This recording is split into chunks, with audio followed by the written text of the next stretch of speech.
Hey everybody, welcome to YakAttack. Today we are going to do a CellBlok SwitchBlade fish finder install. We're going to be using a Helix 5 Hummingbird fish finder, and again the CellBlok SwitchBlade combo kit, a 20 amp hour battery, and of course that's going to use the Hummingbird Helix fish finder mount from us. So what you're going to need for this install is a couple of tools.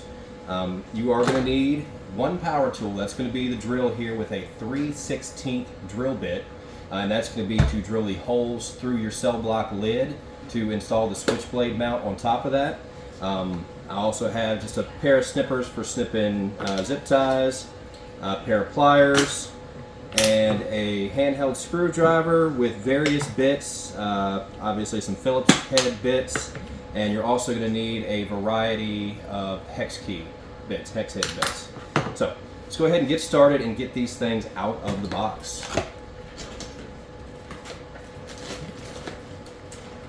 So inside the CellBlok SwitchBlade kit, you've got two bags. One is going to contain everything for your CellBlok, and then the other has all your SwitchBlade parts. So get this out of the way and kind of set the battery down, just to keep it out of the way for now.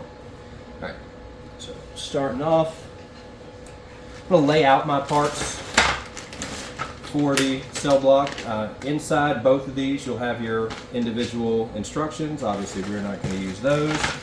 CellBlok is pretty simple, but you don't want to jump the gun putting that together because you're going to want to drill your holes in your lid first before assembling this. So we have a full hardware kit. We have the zip ties out of there, and hold on to these zip ties. I'll show you later what we're going to use those for.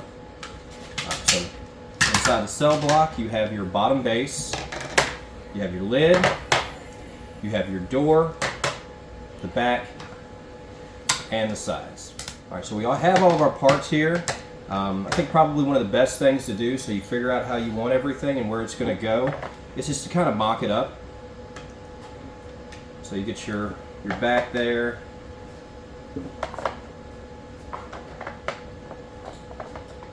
and so on. So your lid is going to fit on one way specifically that's going to allow that door to slide out, so you want to establish which side that is first so that you don't put your holes in it on the wrong side. So ours is going to go like this.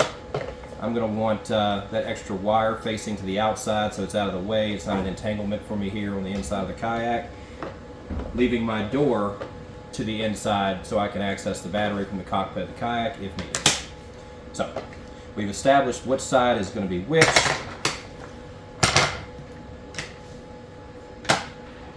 First thing I'm going to do here is kind of start with this CellBlok portion and SwitchBlade clamp base. So this is the SwitchBlade clamp base, and this is the part that you're going to want to install first. So inside the CellBlok kit, you're going to find all kinds of stuff. Some of these things you're not even going to use. There are bolts included in the kit that are for deck mounting only, so you're obviously not going to use those. So get everything out of that bag. Get your instructions. All right.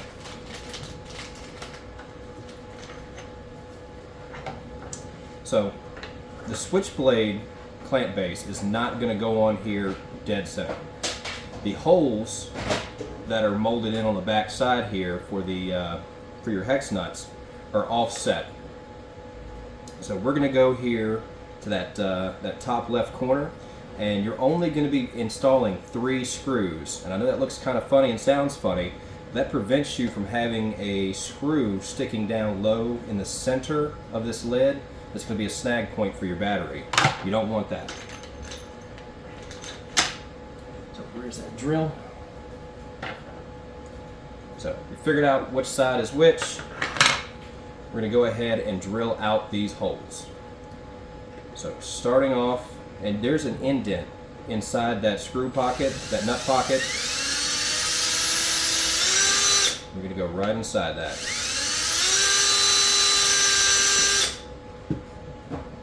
measure a little bit, make sure you're hitting the right one.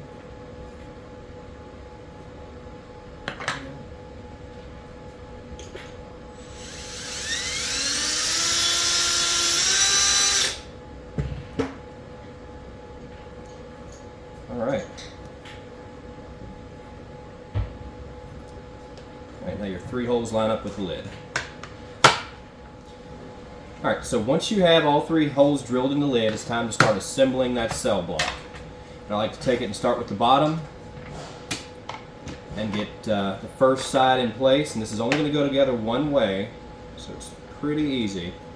You're going to locate the black Xylan coated self-threaders here that are in that bag. They're going to be the pointy ones. And you should have 8 of those, so just enough to get 4 on the top and 4 on the bottom.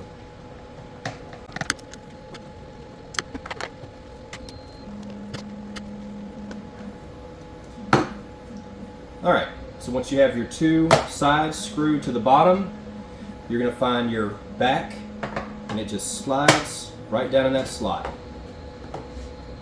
Take your lid to lock everything in place.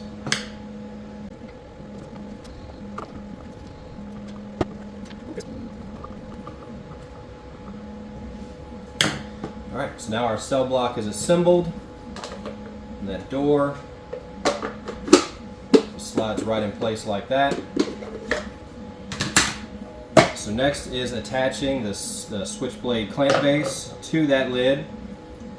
So what you're going to want, I've already dumped out one of my hardware kits here. It's the one with all the small zip ties and different things like that. And inside you want to locate, there are 3 1032 black Xylan nylock nuts, and there are 3 small 1032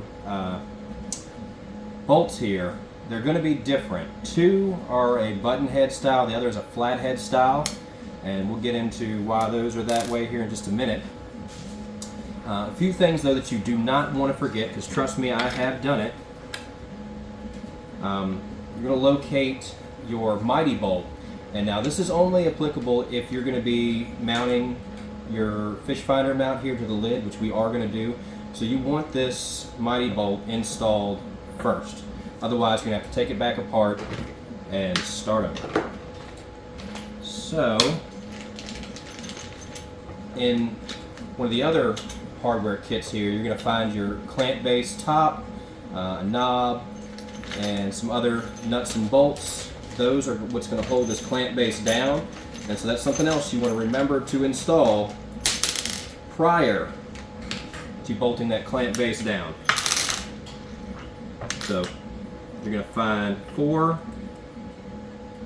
big black Xylan coated nylock nuts, and these are 1032. I'm sorry, not 1032. They are 1/4 So you're going to take each one of those and press it into that SwitchBlade clamp base. And I like to try to push it in as deep as I can, just so the bolt lines up sooner, lessening that chance for it hitting it funny and cross-threading. So get all those pressed in. Again, make sure the mighty bolt is in place. And line that up with the holes you drilled in the lid. So we're going to start with that button head. Take your nut, find that pocket underneath.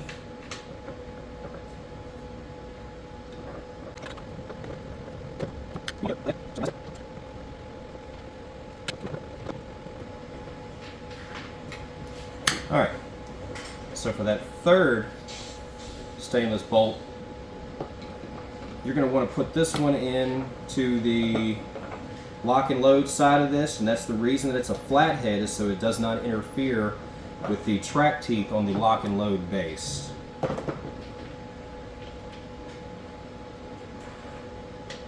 Alright, so like the others, hold it from the back side and send it home.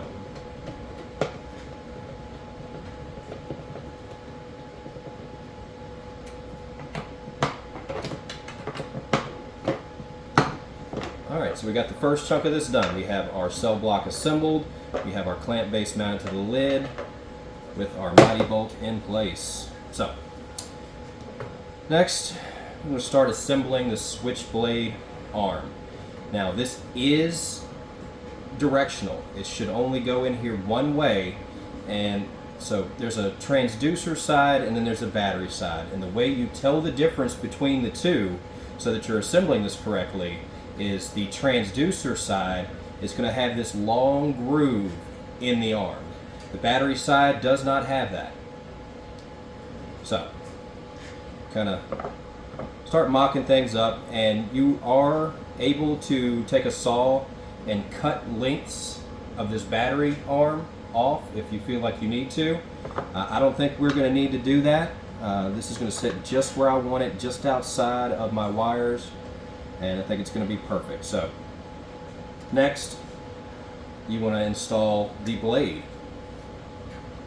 That just snaps on. Alright, so once you get that SwitchBlade arm, or the SwitchBlade itself snapped into place, and it's going to look like this. This is going to be your front side, kind of like, think of it like an airplane wing. Once that cable is zipped in there, you're going to have a fat side and it tapers out.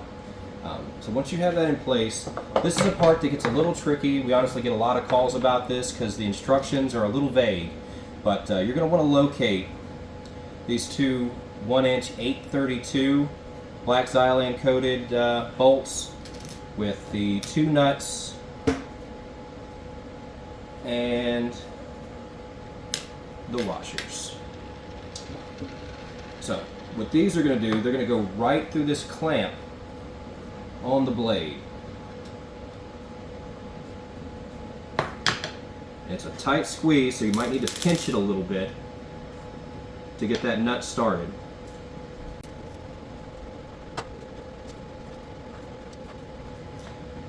So once you have these started, I'm just going to grab a pair of pliers and kind of pinch that nylock nut and just snug these bolts in a little bit. You don't want to over tighten these.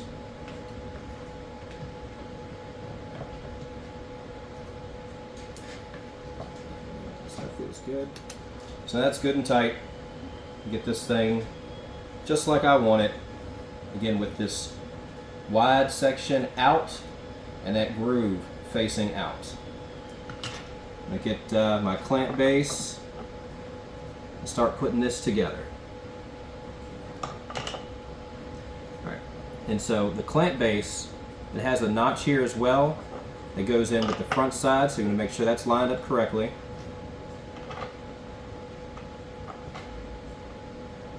And get those nuts started.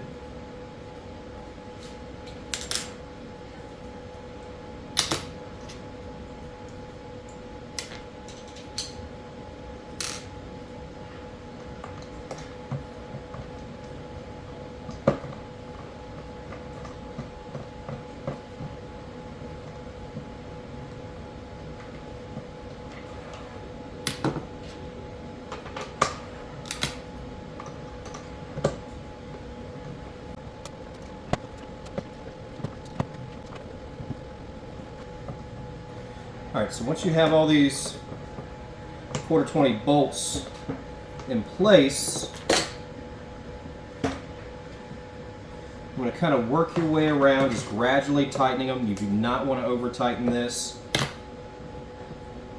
Alright, so I think we're good there. So now we have the majority of this together. We're going to start putting together our fish finder setup. Alright, so this is what your Helix fish finder mount's going to look like out of the bag. You have your lock and load base, your bag of hardware, and then the display base itself. So I'm going to get this ready here. We're going to completely remove this mighty bolt, throw this in a box and save it for later. It's always nice to have a box of YakAttack parts for future builds.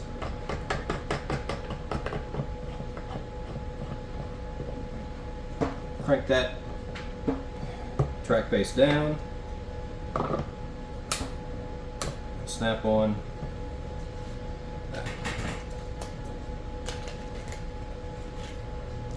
Alright, so inside your hardware kit, you're going to have 4 bolts, 4 nuts, and that is for the base on your display. Loosen these up. Should just pop right off.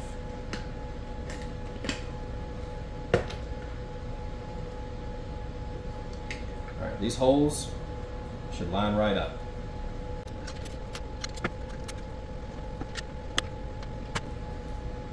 And the underside of this display base, it has molded in nut pockets as well. So you simply just hold this in with one finger and let the screwdriver do the rest.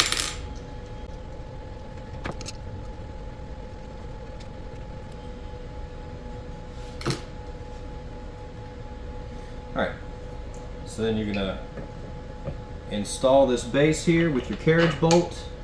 Line up those lock and load teeth. Put your spring on there. And your knob. And for now, I'm going to leave this thing fully vertical.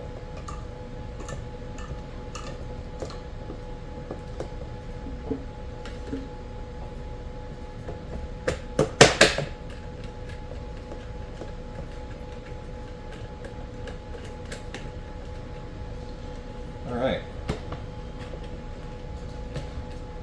Now we're starting to look like something. So the next part of this is going to be installing the transducer on the end of the transducer arm. So pick this back up. And I've got this bound up with a zip tie right now just because it's, 20 feet of cord.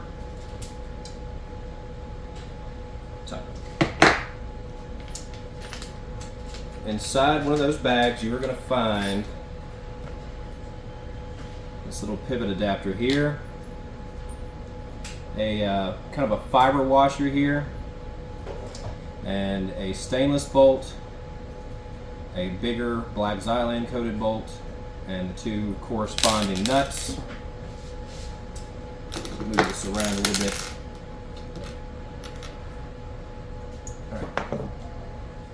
So I'm going to start by installing this to the transducer first. And this is where I'm going to use that fiber washer. I'm going to mash it in here. This has a tooth pattern. And so what it's going to do is it's actually going to compress in here and fill that tooth pattern and give us a nice surface there that's going to compress and grab against that very well. So let me come in here. This side has a molded in nut pocket as well. And now this part we also get a lot of calls on because this is different for every model. You might need to fill this out with a few washers or what have you to get this right. Again, all transducers from different manufacturers are different. So this is a part that you kind of have to take a look at on your own and decide what's best for you. Alright, so we've got that in there. Now we're going to throw this long bolt through. Again, you have a nut pocket here. A little bigger.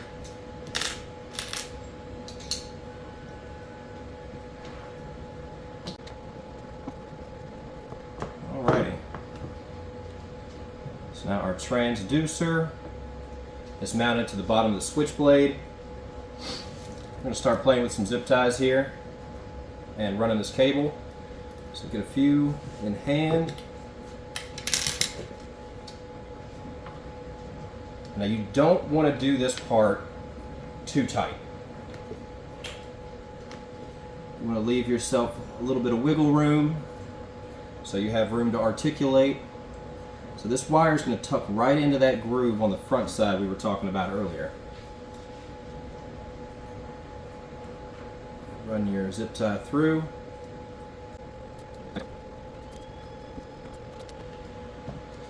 Alright. Clip off those tag ends. Make sure you don't put anybody's eye out doing that. Alright. So again, we're going to continue to follow this up, and again, the transducer end of this has that groove, and this is what it's for. We're going to lay that cable in that groove and keep on throwing some zip ties at it.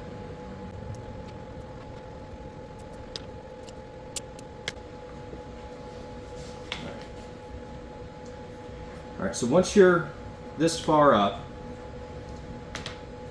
you want to take this and kind of snake it around the other side, and on the back side of that middle arm there's another groove. And so you just kind of roll it around here, make a little loop, and then just begin installing it through the middle of the center armature with your zip ties.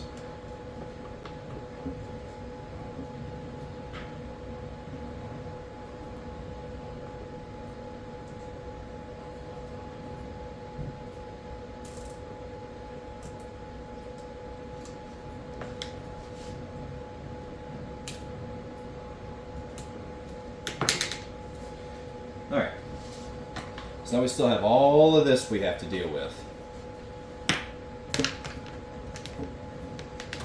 Alright, before we get any further, we're going to do one more thing. Where's that drill? Alright, so we've got our drill back out before we go any farther. And I'm switching over to an 1/8 inch drill bit. And what I'm going to do here is on that back wall, right where it says YakAttack, there are 2 indentions there. I'm going to drill those 2 holes out with my 1/8 inch drill bit.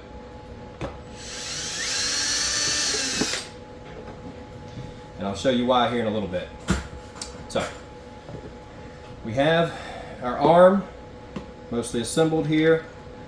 And now when I come in with all this extra transducer wire, I like to just loop it around one time. That gives me a little bit to play with. And now you have these 2 T-shaped handles here that are sitting off the side of your CellBlok sides. You're going to take and you're going to wrap all of this excess cable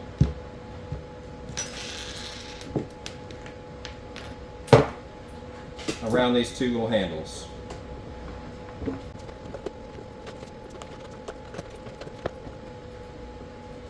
Alright, you want to make sure that you don't overwrap this. You want to leave enough slack so that you can still plug in here. So I think we can go one more. And that's the other reason I left this up all the way, so that I make sure I've got enough room here. I'm going to throw it in right there. So, in your CellBlok kit, there were 2 zip ties. These zip ties have a hole in one end. So we're going to show you what those are for. So we're going to take this zip tie around the other way.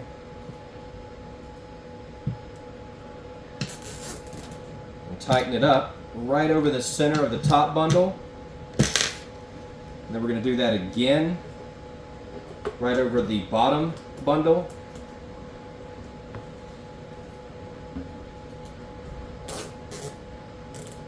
Just like so, with the tag ends pointing up.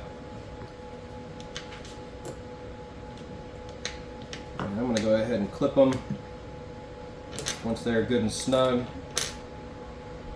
and get them out of my way. Back to your CellBlok kit, you're going to find 2 screws.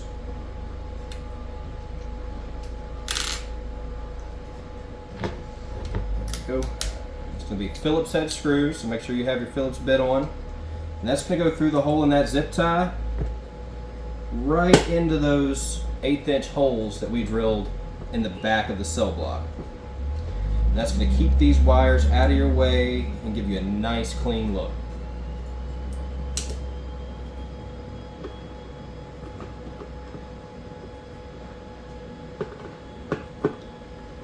Perfect. Alright, so now we have plenty of slack to reach the back of our unit there. And you feel free to zip tie this up as you like. I'm going to leave mine pretty loose until I'm done. Now we're getting towards the end of this. Everything is basically put together as you're going to have it with your CellBlok SwitchBlade combo.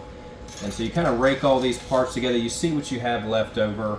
You have a bunch of black Xylan coated screws and nuts, a couple of extra mighty bolts once you're done with this. Some of those you are going to use, so you want to set those to the side. Your 2 bolts and your convertible knobs, because those are going to be what you use to attach to the track. Everything else you can go ahead and get it out of your way because you're not going to use it. They're for different types of installations. So the last thing that we've got now is our power source. And for this build, I'm going to go with the 20 amp hour battery because, you know, why not have more power? We looked up this Hummingbird Helix 5 on the Hummingbird website. It has about a 0.65 amp draw on it. So with this 20 amp hour battery, that's going to be 30 hours of battery life. So that's an entire tournament weekend that you can go out there and hit the water and not have to worry about charging this battery. Now that's going to be different with different fish finders. Obviously your brightness and adjustments are going to play a factor in that. But other bigger units, let's say the Helix 9. The Helix 9 on the website is a 2.4 hour or 2.4 amperage draw. So that is going to be about 8 hours of battery life for you out there on the water. So you want to pick and choose between the 10 amp hour battery or the 20 amp hour battery. But again, I'm going to go with this 20 amp hour. One, because it fits this CellBlok perfectly on the inside, so it's not going to jostle around.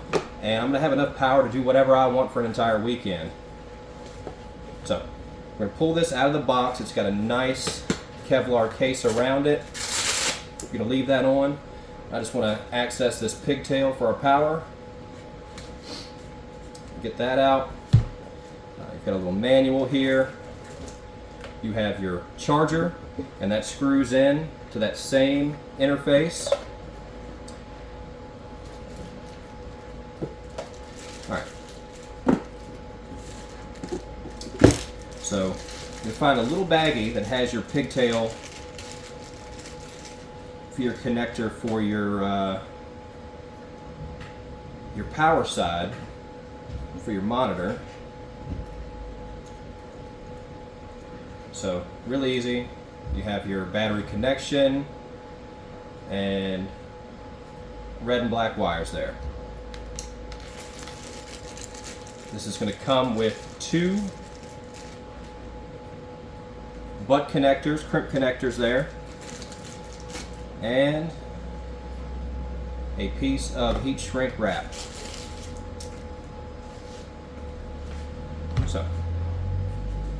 So I'm just going to stick this in the hole there to get it out of the way for now. Again, that racks in from one side, goes in there and fills that up nicely.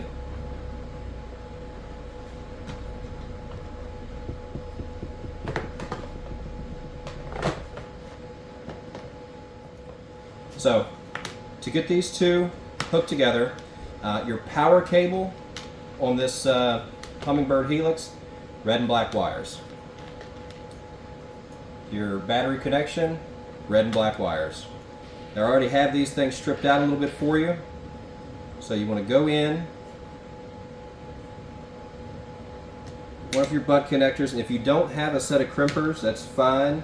I'm going to use the cutters here on this set of needle nose. Obviously you don't want to over squeeze. Just firm it down a little bit. Do this on the other side.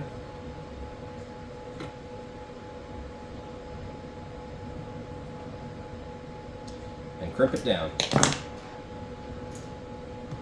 So, we got our power cable here for the Hummingbird. I'm going to slide this piece of heat shrink tubing down over it.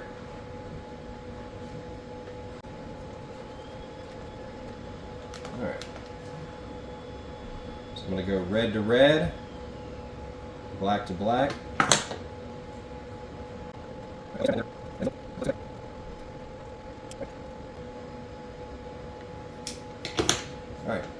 connections. We're going to slide this heat shrink tubing over it. Alright, so once you have your heat shrink wrap centered over top of the connection, you're going to want to shrink it down, obviously using heat. Now ideally, if you have a heat gun, that's going to be the preferred method for this versus an open flame, but a lighter will work. You just want to spread that heat around nice and evenly, and you'll see it shrink up right away.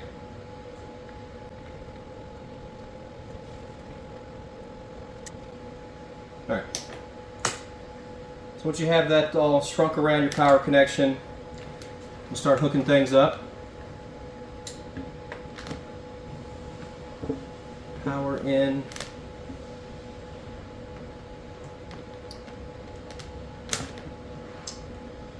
Battery connection. Alright, so this excess power wire we are going to fold up, and it's going to go inside the CellBlok. So once we have all this excess power cord bundled up, hold it together with one of the extra zip ties from the SwitchBlade kit.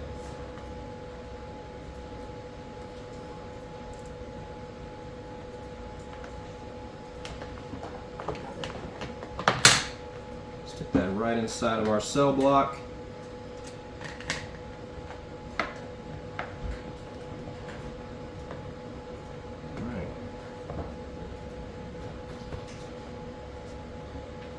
Alright, so that's it.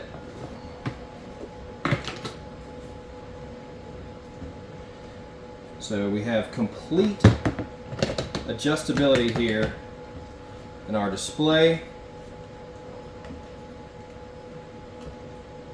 The lock and load base is going to allow us to articulate that display any direction we want without it removing accidentally. If you want to remove it, you open the trigger completely to do so. We have our transducer arm, all that excess wire bound nicely here to the outside, and we have a complete unit that we can easily transfer from kayak to kayak, or simply just remove from the kayak completely to throw in the back of your truck when you're transporting. I hope this was a helpful video for you guys. Stay tuned because we're going to do a few more like this, so come back and check us out.